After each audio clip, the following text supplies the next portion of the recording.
सांगलीच्या मिरजमध्ये अर्ज माघारीवरून भाजप उमेदवाराच्या घरावर हल्ला, गाड्यांची तोडफोड, शिंदेच्या शिवसेनेमधील उमेदवाराच्या समर्थकांनी हल्ला केल्याचा आरोप, तर सागर वनखंडे यांनी आरोप फेटाळले।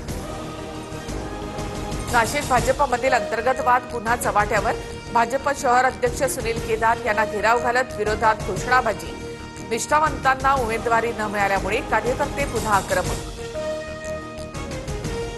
उमेदवारी अर्ज अवैध ठरल्यानंतर भाजपचे माजी नगरसेवक मुकेश शहाणेंचं नाशिकमध्ये शक्ती प्रदर्शन, प्रभाग क्रमांक 29 मधून सुधाकर बडगुजरांचे पुत्र दीपक बडगुजर यांचा अर्ज भाजपकडनं ग्राह्य, शहाणे अपक्ष लढण्यावर ठाम।